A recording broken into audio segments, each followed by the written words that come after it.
important question that is visible on your screen. यह question कक्षा 12 का सीमा और सतत से लिया गया है। इसमें हमको ए और बी के मान ज्ञात करने हैं। क्या ज्ञात करने हैं? ए और बी के मान ज्ञात करने हैं, जिसके लिए ये फलन हमारा क्या होना चाहिए? सतत होना चाहिए। क्वेश्चन क्या है? F of x equal to a x plus 1 and b x plus 3। ये जो है फलन जो है एक्स इक्वल टू 3 पर क्या है? सतत है। तो सतत तो है, बट इसमें ए और बी का मान ज्ञात करना है, और किस मान के लिए ये सतत है वही हमको ज्ञात करना है। फर्स्ट ऑफ ऑल हम देखेंगे कि हमको एक कंडीशन दी गई है कि ये फलन क्या है? सतत है। तो हम सब जानते हैं जब भी कोई फलन सतत होता है तो उसकी दाईं सीमा उसकी बाईं सीमा के बराबर। ये दाईं सीमा बाईं सीमा से क्या मतलब है? इस दिए गए फलन के लिए, या फलन जिसमें डिफाइन किया गया, किसमें डिफाइन किया गया? x इक्वल टू 3 पर। तो ये x इक्वल टू 3 ना पुट करके अगर x इक्वल टू थोड़ा सा 3 से थोड़ी छोटी वैल्यू पुट करेंगे तो कौन सी सीमा हो जाएगी? बाईं सीमा हो जाएगी। जैसे यहाँ पे ये x इक्वल टू 3, इसकी बाईं और अगर x से छोटी वैल्यू पुट की जाएगी जैसे 2.5 या फिर 2.999, तो कौन सी सीमा हो जाएगी? बाईं सीमा हो जाएगी।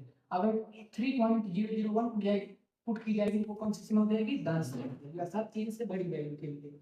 तो अब इसमें देखिए 3 से बड़ी वैल्यू के लिए कौन है? x equal to greater than 3, x equal to greater than 3 के लिए bx प्लस 3 पुट करना है, और x equal to less than 3 के लिए कौन सी वैल्यू है? ax प्लस 1 है।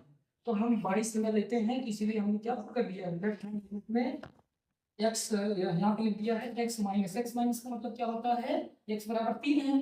3 के ऊपर अगर माइनस लगाए तो उसका मतलब x से छोटी वैल्यू, 3 से छोटी वैल्यू। तो 3 से छोटी वैल्यू 3 में से थोड़ा सा घटाना, कितना? थोड़ा सा, अर्थात 0.0001, जो कि तो यहाँ पे हमने लिख दिया है h टेंडिंग टू 0। यहाँ पे h 0 के बराबर नहीं है, लेकिन यह 0 की तरफ जा रहा होगा। तो जब हम एक x में से, x बराबर क्या है? 3 है, इस 3 में से 0 घटाएंगे अर्थात 0.001 घटाएंगे तो वैल्यू क्या होगी? 3 से छोटी होगी। दैट मींस वो हमारी लेफ्ट हैंड लिमिट होगी। और उसी प्रकार से राइट हैंड लिमिट निकालेंगे। राइट हैंड लिमिट निकालने के लिए क्या करेंगे? x से थोड़ी वैल्यू, x बराबर 3 से 3 में 0.00 ऐड कर देंगे। इसीलिए हमने क्या लिखा है? x प्लस लिखा है। x प्लस का मतलब 3 से हल्का सा बड़ा वैल्यू।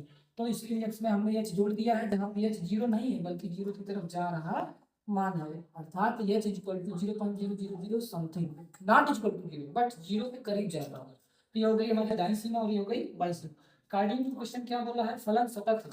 तो कोई भी फलन सतत कब होता है? जब उसकी दाईं सीमा बाईं सीमा के बराबर होती है और फलन का मान उस दिए गए x पर बराबर होता है। तो इसीलिए हमने इसमें लिख दिया क्या? 3 minus x plus 1 equal to 3 plus h plus 3। जैसे हमने इसमें पुट किया h बराबर h को मान लीजिए 0 हो गया तो क्या हो जाएगा? 3a plus 1 equal to 3b plus 3 के बराबर हमने कर दिया। तो यहाँ से हमने इसको इधर भेजा, ये क्या हो गया? 2 हो गया, और यहाँ बचा क्या? 3a equal to 3b by 3b plus 2 बचा। तो a बराबर कितना आया? 3b plus 2 by 3। अब यहाँ से आप b का अलग अलग मान रखेंगे तो a का अलग अलग मान आएगा, जिसके लिए ये फलन क्या होगा? सतत होगा। अगर आपको समझ नहीं आया तो एक बार वीडियो को पुनः रिमाइंड कीजिएगा, जरूर समझ में आएगा। क्वेश्चन में हमसे पूछा था क्या? a और b का मान जिसके लिए क्या हो? सतत है। तो इसमें अगर आप b की अलग अलग वैल्यू के लिए a का अलग अलग मान आएगा, जिसके लिए ये फलन क्या होगा? सतत होगा। वहां से a और b के अलग अलग मान आ जाएंगे। Thank you.